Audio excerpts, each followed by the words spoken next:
We are here today to talk about exchange programs and scholarships. My name is Mariano Ruiz. I'm a human rights defender located in Buenos Aires, Argentina. I've been working with LGBTIQ human rights for the last 15 years, more or less, since I was 18. Nowadays, I'm 35. You can go to the next slide, BT. Okay, in the right side, you will see me, and in the left side, you will see me again. One with hair, one with no hair. I just made the same joke a couple minutes ago, but technology makes things easier. So last picture in the left-hand side is me a couple of weeks ago in Patagonia.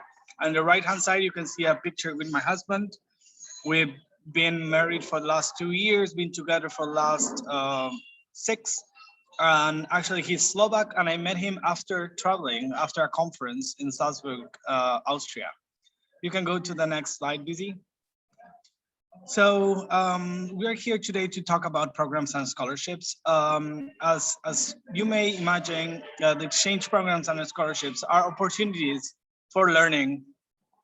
Primarily, it gives the opportunity to people in the global south to travel, usually to the global north, to get some knowledge on networking that it's not available at home. So in my experience, I had the opportunity to travel quite around the world, as the same as BC did in his career, sharing our work. So it helps us broadcast our work. It helps us to explain people what we are doing at home, why it's important, why we are trying to change lives of LGBTIQ human rights defenders and people and communities at home. It helps you meet people and networking. Also, it gives you opportunity for bringing new ideas to implement back home. Usually, when you hear the work of others, you have the opportunity to say, oh, I can replicate this home, or I can adapt this idea back home. And it also helps you build collaborations with other human rights defenders. And this one is one of the examples. I had the opportunity to meet BZ around 5 years ago in Salzburg, Austria, in a conference that's called Salzburg Global LGBT Forum. Since then, we've been in touch. We're collaborating with each other in different stuff. And recently, we met back in Denmark a couple of weeks ago in World Pride. So definitely is a way to know new people, to make new friends, and build collaborations with others. You can go to the next slide, BZ.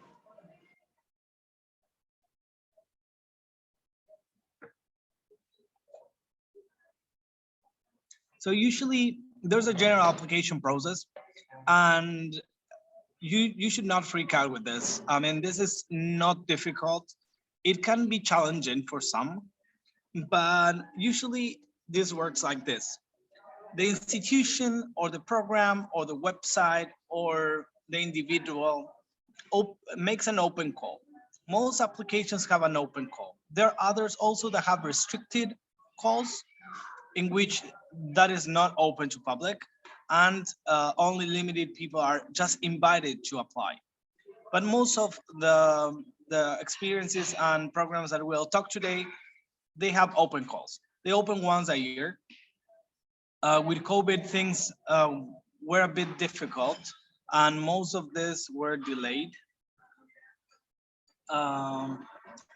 Primarily, Busy, can you share the screen again? Sorry. Oh, as I said, okay, so usually the institution makes an open call 30 days before the program application. You have 30 days to apply, more or less, sometimes a bit more. This is the time you have to build all the information that they are requesting. So in this days, you have the time to collect your documents, build your CV. Usually they request an intention letter or to answer a couple of questions. So you are able to collect all those documents and apply. You should not apply the first day that the open call is open. You should just take your time, build your CV accordingly, think about what you're writing. if you are willing to get the opportunity. If you do things in a rush, usually that does not work. And then you need to submit it. When you click the button submit, that's it. You just need to wait. Most of the opportunities will not let you know if you are not picked. They will just send you an email if you are picked. That seems frustrating, and it is, but many times what usually happens is that they receive tons and tons of applications. So in case you are shortlisted, and that means that if you are like, if the application is accepting 10 people, they would shortlist probably 30. If you're in the lucky 30 list, you will be, they will send you an email, they will ask you probably to do something else, and then you'll have an interview. You should need to get ready for the interview.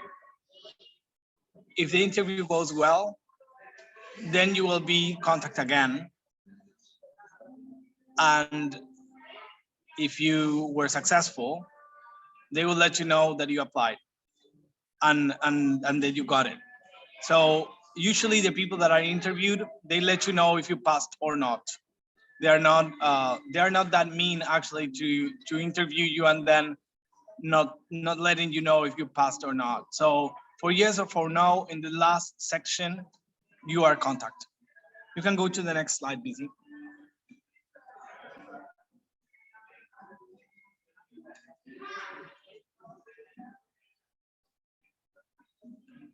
So what is an intention letter? An intention letter is a way to talk about yourself. So you need to sell yourself, explain yourself, and be yourself. What does these 3 recommendations mean? Those are the key for intention letters. Actually, what I mean by selling yourself is that you need to express your interest, why you are willing to apply to this program. What are your aptitudes to be able to be the exact applicant that they should choose?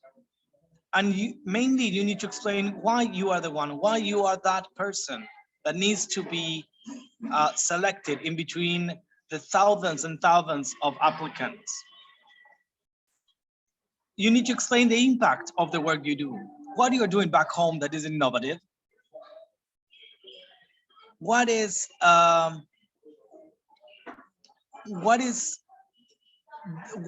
the work you do makes you special? You need to explain what you can contribute to the program, what you will give to the program. You're not going there just to take information and take it back home. You will have another participants and you will interact. So this means that you need to explain what you're giving to the program back. And also you need to explain what you will do with the knowledge you gain. So if you learn about how to fundraise, how you will use that fundraising experience back home. And mainly you need to be yourself. You should not lie about who you are. You need to highlight your accomplishments in your career. You need to be confident to state your achievements, why you are special. Were you able to get a prize back home? Were you featured in a local newspaper? Do people know you? Do people know what you do? Why the work you do back home is important? And mainly be authentic and be honest. Again, I would say don't lie about your experience, because the human rights world is big but small at the same time. So there's always someone that can know you, that can say, oh, I know that this person never did this. So being authentic and honest will give you more chances to be picked. Go to the next slide, Busy. So another thing that we talked about, usually they request an intention letter and a CV. What is a CV? A CV is a resume of your academic and your jobs that you have, your academic and your job history. So mainly you need to give your name, professional title and contacts, then your personal profile, and your experience and employment history. So as I said, your contact email and your details and phone numbers should be correct, and those are fundamental, because if not, they will not be able to contact you back. So in your personal profile, you need to talk about your most important aspects of your CV. It's a short bio in which you will describe yourself, and it will give perspective to employers and an overview of who you are and what you are all about. So it's a short bio that says, I'm this and this, I do this, and you can highlight 2 or 3 things that make you special. And then experience and employment history. You need to outline which are the important jobs that you had or academic experiences that you had that will apply to this job. I always say that I have 2 CVs. I have an activist and a human rights defender CV, and I have a job and research CV. Those are 2 different ones, because in one I highlight everything I did in human rights field, and in the other one I just highlight my research experience and my academic experience. You can definitely just have one. Many people just have one, but I just prefer to have 2 because depending on the opportunity I'm applying is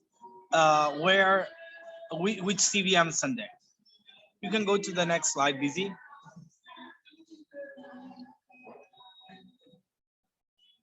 So imagine that now you did an amazing,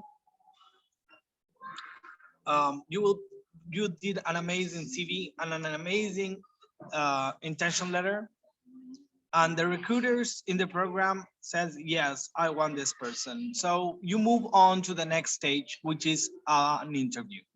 Usually interviews are done by Zoom, Skype, or any virtual scenario or tool, or via phone. Mainly, I would recommend you that if this is happening via internet, it should not happen what happened to me in this morning, that I ran off internet at home and I need to run to a cafe. You need to assure that your internet connection is amazing. So as a tip, go back to the as a tip for interview, you need to research the organization or institution that runs the program. So you need to know, for example, if you're applying for Salzburg Global LGBT Forum, you need to know what is Salzburg seminars. If you're applying for the Outright Action Week, you need to know who is Outright Action International, what they do. This is important because maybe they will ask you, hey, do you know who you are, who we are, what we do? You will need to clarify your selling points. And what I mean by this, you need to highlight who you are and why you are special, and the reasons why you want to assist. Usually they will give you some minutes to present yourself, and that is the time where you need to clarify your selling points. Then you need to anticipate the interviewer's concerns and reservations that you have.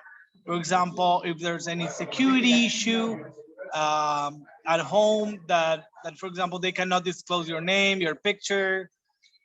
If you have questions about the program, questions about visas, you can anticipate the interviewers, your concerns and reservations before the meeting starts.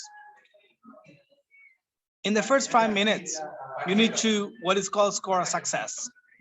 This means that you need to highlight something that will make it special, that will shock the interviewer.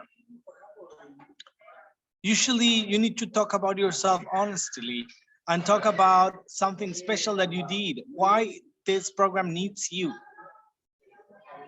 Then you need to make your selling points clear. And as we talked, you need to recap your intention letter. You need to remember what you wrote and come back to that and talk about what makes you special for you to be in that program. And when they tell you, tell me about yourself, that is a common question. You need to make the most out of that. You need to try to sell yourself in every single question and answer. And if you don't know about something, you better say, sorry, I'm not prepared for that question, or Can you rephrase that? I was not able to understand. The most important thing is that you should not give up. You might be nervous, and that is something normal. It happened to me many times. So we'll talk now about opportunities itself.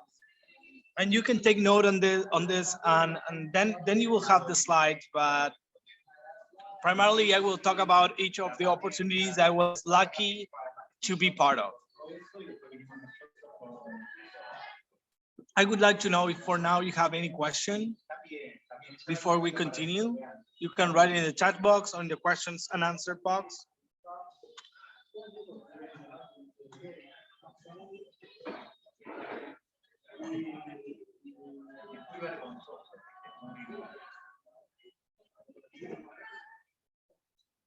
No questions? Am I clear up to now? Yes, it's clear. So we can go on. You can go on, yes. Okay. So, okay, perfect. So I will continue. Thank you everyone for your feedback. So Salzburg Global LGBT Forum. This forum was created around 5-6 years in Salzburg, Austria. It's usually hosted in a palace that is the place where the movie The Sound of Music was filmed. So you can Google that too. So to see where it happens. It happens once a year. Once it happens in their host country, which is Austria and the city of Salzburg, and then it happens outside Europe usually. So I was lucky enough to be part in Salzburg 2 times, and then in Thailand, and then in Nepal. So it's a great opportunity for you to network. I think that the highlight of this seminar is the networking opportunity, because you are in a place like a hotel for 5 days, full-time dedication, with other around 30 activists from around the world. These are not all human rights defenders. They are politicians, journalists, members of parliament, decision makers, um, funders, other bigger organizations. So it gives you the opportunity to network. Every year it has a topic. So last year it was hosted virtually, and the topic was religion and LGBTIQ human rights. Before it had different forms and different topics like family, what is family for LGBTIQ people. We were able to talk about migration and refugees. Um, so applications usually open around April, May in their website, and everyone is able to apply. They offer full and partial scholarships. So this means that you might be picked for a full scholarship in which they will cover everything, since the flight to your housing and food, um, or they will cover it partially, where you are probably covered just the hotel and your meals, but you will not be covered your flight. So this depends on their availability of funding. Usually they offer many, like around 20 to 25 full scholarships. So it's a good opportunity to apply to. You can go to the next one, BC.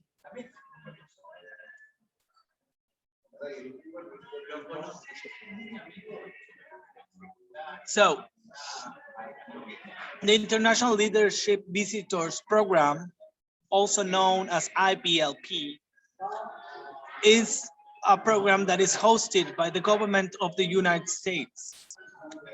Usually is hosted by the Bureau of Education and Culture. It's a 3 weeks opportunity in which the embassy, so the local US embassy in your country, picks a human rights defender to join a group of others to travel to the US for 3 weeks, in which you are able to know, I mean, this program has different topics. So I had the chance to participate in one that was called Marginalized Communities and Human Rights. So I joined another group of around 25 human rights defenders from different parts of the world that work with human rights in different aspects. So people with disability, women rights, indigenous rights, LGBTIQ human rights, and so on. But how is the way to apply to this? Unfortunately, there's no way to apply. You need to engage with your local US embassy and you need to get an invite. In my case, after getting a grant from the US embassy in my organization, the official invited me to apply for the program. So this is a really selective program in which the United States picked people that they consider that they are standing in the community to join this program. And everything is covered from visas to meals, to per diems, to housing. It's a great opportunity to know how the human rights system in the world and the United States works and to interact with other human rights defenders. So we're jumping to another one. Yeah, you can go. So I don't know if you're familiar with the Human Rights Campaign. Human Rights Campaign is one of the LGBTIQ human rights organization, the biggest one in the United States.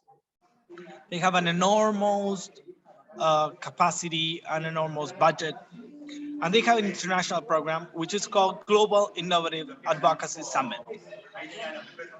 This summit is a week-long summit in which you are invited to their local headquarters that are located in Washington, D.C.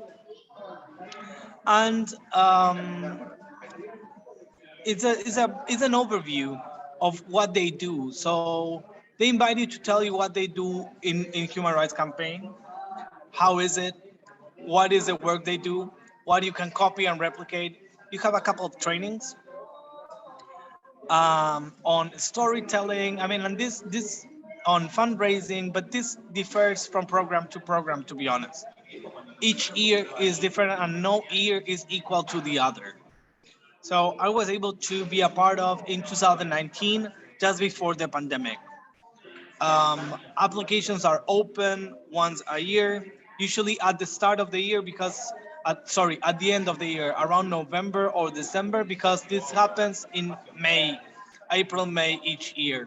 Last year, it was also virtual because of the pandemic. I don't know how it will be held this year, but I imagine, next year, but I imagine that it will be hybrid or it will be virtual again. So you can search more about this in the Human Rights Campaign website. You can go to the next one.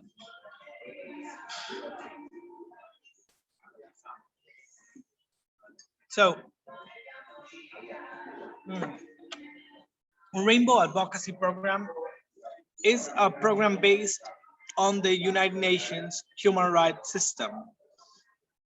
So the base of this program is to teach you how to make advocacy actions and advocate at the on human rights at the UN level.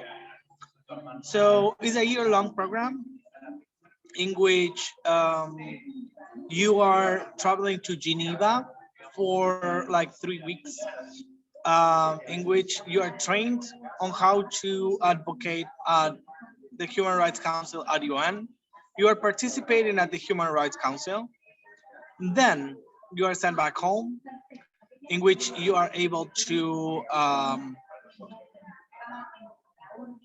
implement a project for which you are giving some funding and you are giving training and peer help. And then a year after, you are sent to New York, in which you are able to advocate and participate at the High Level Political Forum, or HLPF. So this is specifically for people that are intended and are willing to advocate at the UN level. This program is hosted and run by RFSL. RFSL is the Swedish LGBTIQ biggest human rights and LGBT organization. So you can search more at rfsl.com, or just search Rainbow Advocacy Program or Rainbow Academy on Google. Next.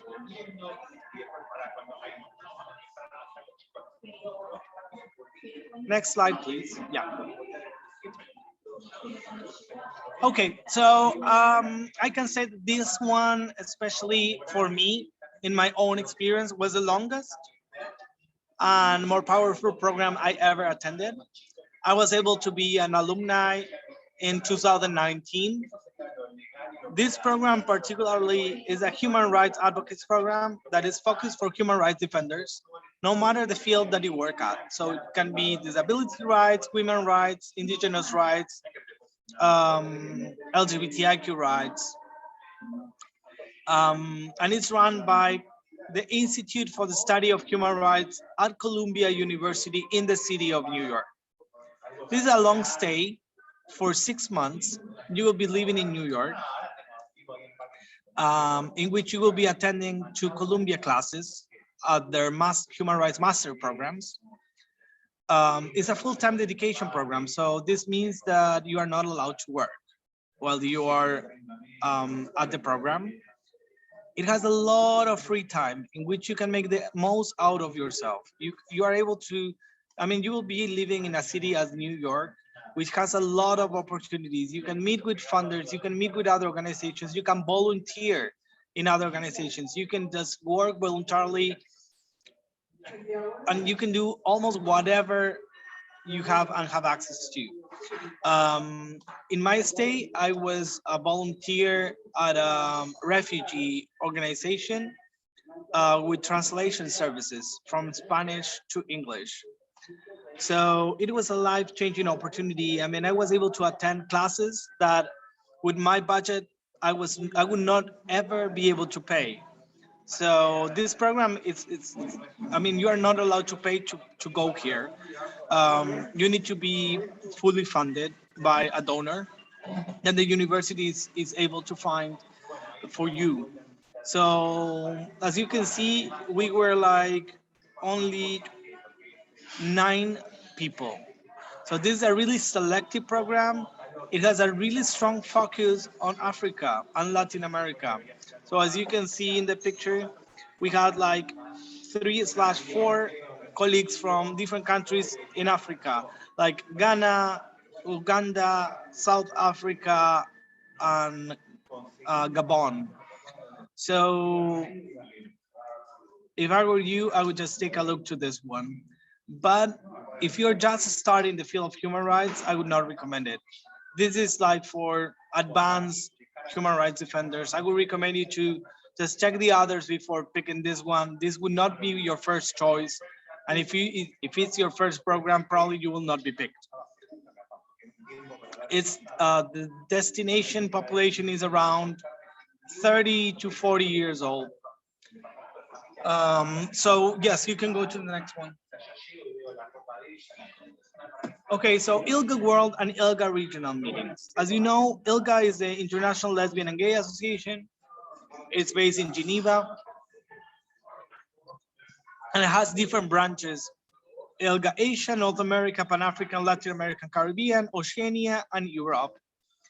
So each of these branches of ILGA usually do one regional meeting every 2 years. And every 2 years, there's an ILGA World Conference. In my opinion, is an excellent opportunity for networking. If it's probably your first meeting internationally, you will find that it's huge. They try to bring people from all over, and also people pay to go and attend. So they open applications like a year and a half in advance to their meeting. So for example, last year, it was open the applications for next year, that the ILGA World Conference will happen next year in LA, the US. So, and the ILGA regional meetings also, they happen every other year. and particularly, I just know about the Latin America one and the Pan-African one. They usually have applications for everyone to apply. It, they are not long, they're like 3-4 days long, and usually their funding is super limited. So you need to be special and your work needs to be successful, and you need to sell yourself amazingly to be able to participate. They don't conduct interviews. It's just an application, a written application, and done. Now BZ will continue with the next slides. Those are experiences that he particularly took, and he would like to talk about them. So BZ, the floor is yours. Thank you so much, Mariano. And I just wanted to add to another conference that happens on the continent of Africa that I think that people can benefit from. And that conference is called CFCS, Changing Spaces, Changing Faces. It's a huge conference. It happens in Kenya twice, once every 2 years. I'm not sure when the next one is going to happen, but because of the pandemic, it has more than 500 activists from all across Africa in Kenya for a week. And it's such a very huge and powerful opportunity for you to be able to build network, going back to a lot of things that Mariano has been saying. And I also want to say this right, that please check in with yourself and know where your capacity is before you apply for some of these programs. For example, if you are already a scholar at the BC Alimi Foundation, you have a great opportunity, for example, to be picked for some of these programs, because what they will look at is, oh, you're already, you understand what fellowship or scholarship is about, you've built your CV, you've done some of these things, so we can trust you. Because imagine, for example, as small as the Rainbow Academy is, this year we had over 300 applications from Nigerians from all over Nigeria, 300 applications, and we only have spaces available for 20 people. So you can imagine this global scholarship and fellowship. Imagine the amount of people all across the world that are putting in their applications. And if they also have to think of representation, we have to think of LGBTQ and I, and we also have to think of location. We want to strategically pick people from all the continent, from strategic locations. So you have to stand out before you will be considered. And this takes me to a program that I am a fellow of. I'm a fellow of the New Voices with the Aspen Institute. I'm their first LGBT fellows. The nomination is still on. It's going to close on the 20th of October. I'm going to be very honest with you, and Mariano will bear me witness for this. Yeah, can I say something about this? Go on, Mariano. There is something that I didn't say. I was lucky enough to apply only once to all the other programs. Many people I know applied many times to the programs. I applied once and got them, okay? So, but the New Voices Fellowship is one I applied before and I was not picked. I was shortlisted, so that's good. So I was able to send my CV, my intention letter, and they gave me an assignment, and then I had an interview and I was not picked. So you need to know that if you apply once to something and you are not picked, you can apply again. And I'm applying this year again to this. I mean, I want to get it. I'm decided that I have the capacity to make it. But you should not give up. I mean, I always said that I was lucky enough to apply to all the programs just one time and get them. But this doesn't mean that that is a rule. Many people, for example, that I know applied to the Columbia University one like 3 times before getting it. And in the 3rd time they got it. So having said that, I'm applying again for new voices. So if you want to apply this year, you will need to compete with me. Sorry. And honestly, I want to let you know this New Voices is extremely competitive, highly competitive, but if you get in, it will change your career completely. I owe the change of my career personally to this program. I was a fellow in 2014, and it changed me. It changed my life. It gave me a lot of opportunities. So as part of your training, you will spend 1 week for your initial training in South Africa. Then you will spend 1 week in Aspen, Colorado, in the United States. And then at the closing stage of the program, you will spend 1 week in DC. And as part of your program in DC, you will meet with top politicians in America. And also the thing about New Voices is because they focus on communication, you have to have a track record of communication, either being in the news or being the news.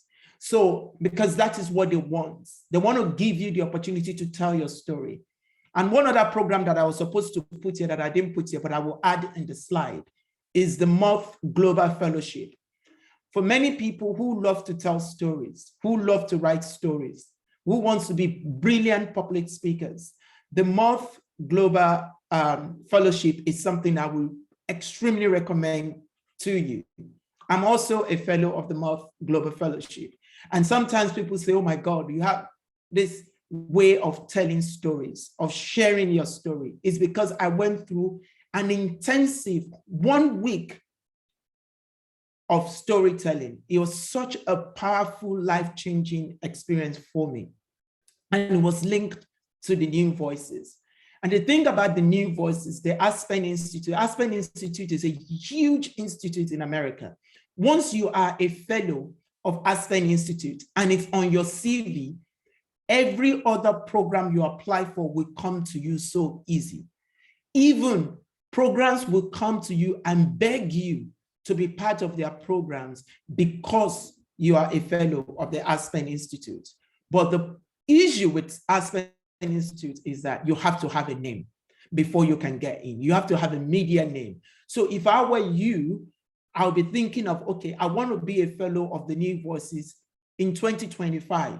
So let me start building what it's going to take me to get there now. Some of this program, don't look at yourself and say, I can't do it. Just look at yourself and say, okay, I want to be part of this program. What do they need? Do I have it now? If I don't have it now, how long is it going to take me to have it? And what do I need to have it? Then I'm going to go to Out in Tech. Out in Tech is a global program that is set up to support LGBT people who wants to go into tech. So this is age 17 and 24.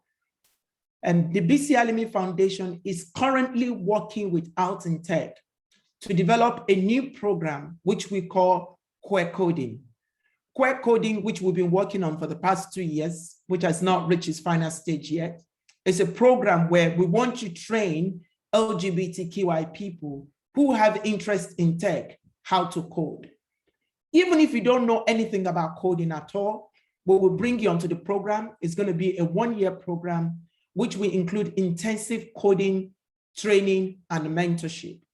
We want to create a system where we can build the capacity of our community to develop apps, to build websites, to make your own money independent of an employer.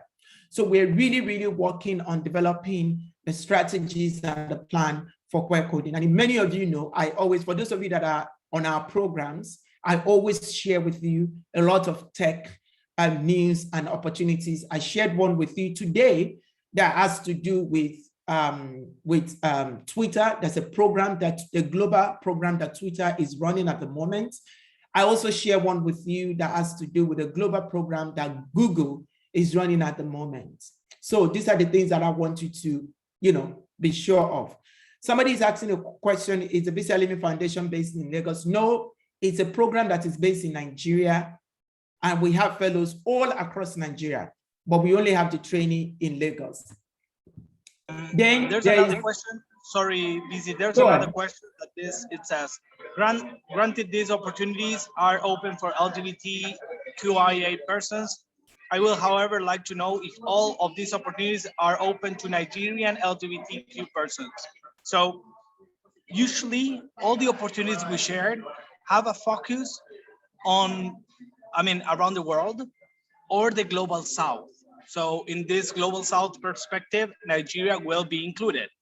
But there are some programs which in some years, they have a regional or a country focus. So you need to search online whether if it's open to all the world or it's open to some countries. For example, the Rainbow Academy program is just open to global South and East participants. So this means that if you are located in Europe, you cannot apply. But if you are located in Africa, you can apply. Okay, secondly, we'll look also at academic scholarships. No, we are just, I don't know if you will cover them, BC. Yeah, so I have a plan to share with you all a database of where you can research for academic scholarship, but we're not going to talk about that because it's not part of our focus. But I have a website I will share with all of you that is included in this slide on how you can apply for academic scholarship. Yeah, and I can believe that you need to dedicate a whole webinar to talk about academic scholarships because they have a whole different dynamic. It's not the same of applying for a 6 months program or a week program that a 2 years master degree. Yes, indeed, and that is very correct. So what we are sharing with you now, if you want to apply for academic scholarship, that's a completely different ballgame. I also want to say something on Salzburg that Mariano alluded to, and it fits into the program it did in the US. When I went to Salzburg 5 years ago, before then I have applied for Salzburg 3 times. It wasn't that I was not picked, but I had to pay for it, and I did not have the money to pay for it. So I didn't follow up with my application. Then randomly, I got an email from the Austrian ambassador in Nigeria. He just sent me an email and he said, I was just thinking of nominating somebody to go to Salzburg. And I was in a meeting and somebody mentioned your name. And I Googled you and I found you and I found the work that you're doing very, very interesting. Will you be interested in going to Salzburg to represent Nigeria? We will pay for everything. I have applied for Salzburg 3 times, but I couldn't pay. And this is how I got into Salzburg. Now, what story am I trying to tell you? There is somebody who is watching what you're doing. And going back to what Mariano said, and we cannot say this more than we're saying it. It's very important. Be authentic with what you're doing because people are watching and people will nominate you even when you don't know who is, fighting for your corner. But people sorry, BC, I can add one more thing about that. And the way I got to Salzburg is really similar to the way you got to Salzburg. So Salzburg was the first ever time that I traveled to Europe. Unfortunately, my family was never able to take me on holidays to Europe, and I didn't have the money. So I was 19 years old, and I applied for a funding program in Germany. And I wrote a project that was my first cooperation project that I ever written in my life, which was horribly written. I was not an expert on that. It was my first time. But there was someone in that panel that read it. And that person was the chair of Salzburg Global. So I got an invite letter in my house saying, Dear Mariano Ruiz, you are invited to attend to Salzburg Global. I never applied. So my first time was thanked that I applied to another program that I was not picked for funding. And this person was there in the board and saw my email, my letter. And they sent me a letter to my house saying, hey, do you want to come here? You are invited. We want you here. So as BC said, people watch what you do. So keep an eye on that, because that is usually the way you are able to get everywhere.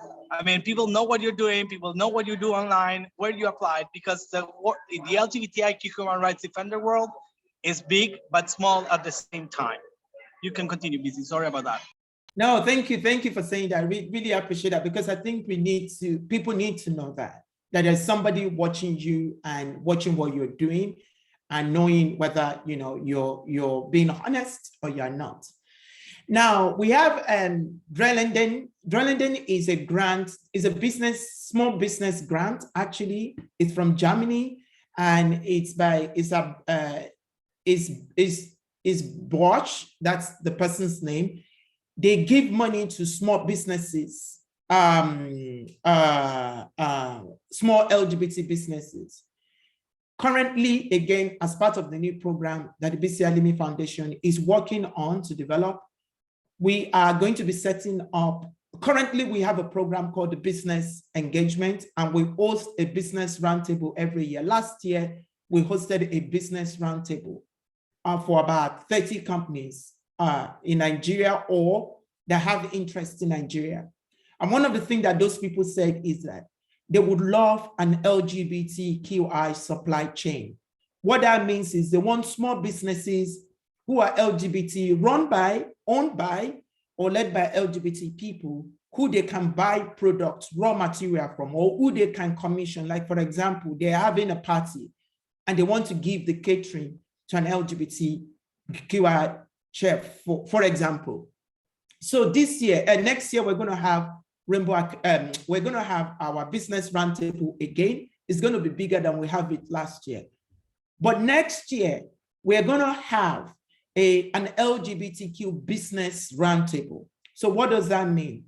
LGBT people that run businesses in Nigeria, we are going to have a roundtable. And at that roundtable, we're going to discuss how can we support small businesses in Nigeria that are run and owned by LGBT people and link them up to big businesses that have interest in buying from them or using their services. So I will encourage you to please keep your eyes open. But the idea behind this is for us to set up the Nigerian LGBT Chambers of Business. Because we have a very good relationship with businesses, we want to make sure that you are at the forefront of our conversation with them. But also we are seeing increasing number of donors who fund business ideas, who are LGBT investors, who are asking us, are there LGBT small businesses that they can invest in Nigeria? And so this is why we want to start this Nigerian LGBT Chambers, to encourage you to be able to tap into funds that are available to take your business to the next level. And Drellenden is one of those programs. And I would just add something. There's a question on why there's an age limit for some programs. Unfortunately, that is something we cannot control. There are programs that don't have an age limit. There are programs that do, and that is defined by the institution.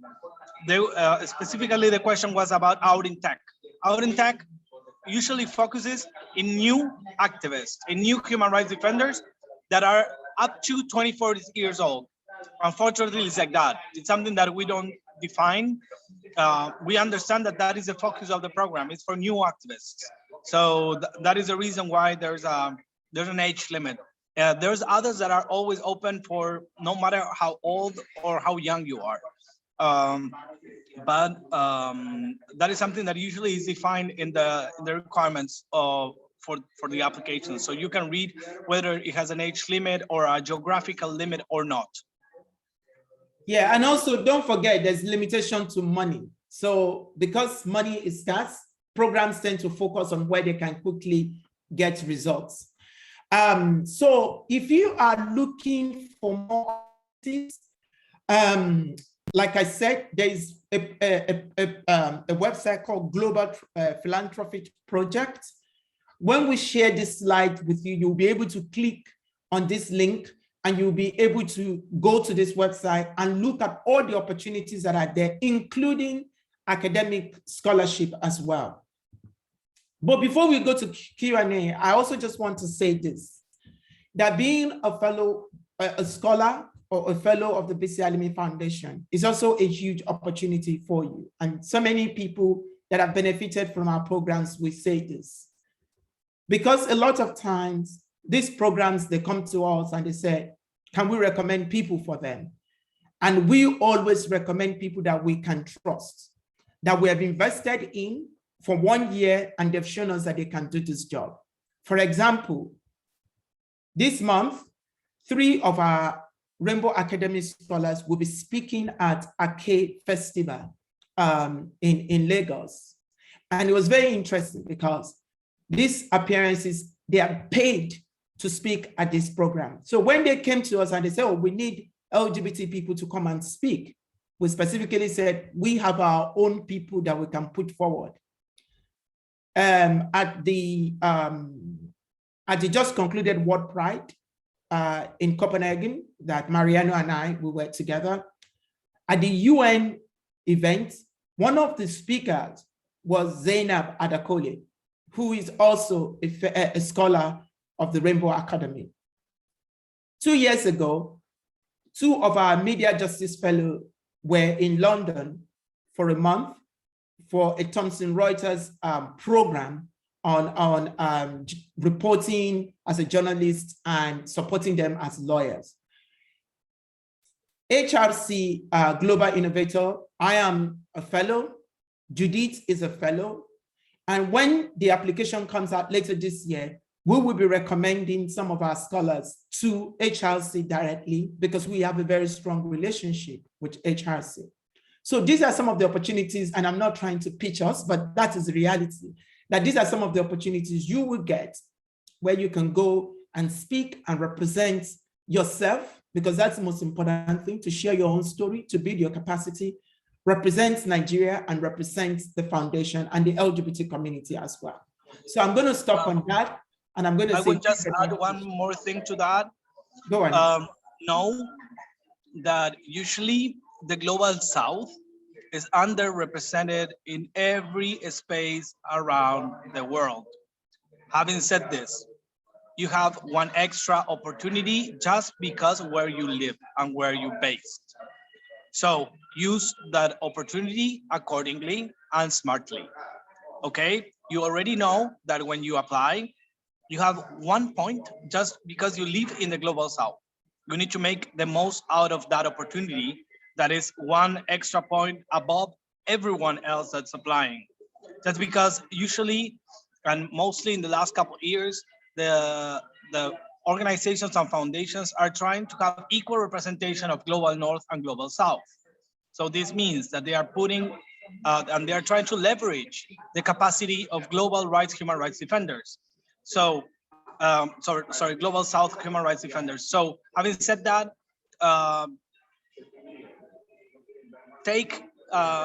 get courage, don't be afraid, and apply. Yeah, and honestly, there's no better way to do that. Apply and apply. But at the same time, I will encourage you, don't set yourself up to fail. If any of these programs we've talked about, and there's so many that we didn't even talk about, that you want to apply for, first of all, go onto their websites and check what are the qualifications that they are asking for, and ask yourself, do I have this qualification? If you don't have it, then ask yourself, what do I need to have this qualification? And what do I need to do? Again, I'm going to say this. If, for example, you are a scholar or a fellow of the BC Alumni Foundation's program, you're already doing something. You're already building your career. And we provide that necessary support in the foundation for you. Because if you have any question on anything, and for those of you that are on our database, you know this already. We always share opportunities every time we share opportunities. If you're hoping to be a scholar or a fellow, don't forget the application for 2023 will be coming out around about July, August next year. just keep your eyes open as well. And please, thank you so much, Mariano. Search for Mariano. I will include Mariano's detail in the slide as well. You can follow Mariano on social media and you can ask him questions. Mariano is available on Facebook. If you are my friend on Facebook, if you search through my friends, you will see Mariano there. But I'm going to end with this. I'm not saying this just to get you excited, but I'm saying this as a fact. These programs changed my life, completely changed my life, and it can change yours. But also, don't forget, there's something about life. You will get as much from it that you give to it. If you don't give much to it, you will not get much from it. And the third thing I want to say is this. Sometimes try to build a name for yourself rather than running after these programs. Because when you have a name for yourself, they will be coming to beg you to be on their programs rather than you begging them to have you on their programs. So many programs that I have been on are programs that they beg me to be on because I built a name. I worked so hard to build a name for myself. So while you're building a name for yourself, please also try and see if these programs and this fellowship can help you to further build a name. I don't know if we have asked all the questions or if anyone still have any question that we need to ask. If not, I'm just going to... Yeah, sorry. I just want to say thank you for Busy and Judith and everyone that attended. It was amazing. I mean, there are like 30 people in this conference. And actually, I believe that we are having more people than the last time, right, Busy? Yes, yes. So, I mean, this will be recorded. And as Busy said, these opportunities change lives. I was able to meet Busy, who is based in London, who is originally from Nigeria, in Austria, and I'm from Argentina. If we were not applying for these programs, if we were not able to write, as I said, a CV, an intention letter, if we are not able to sell ourselves and even build our name before applying, we would not meet. And this webinar would have not happened. So, having said this, be brave, build a name out of yourself, do things that are innovative. Try to change the status quo of where you live.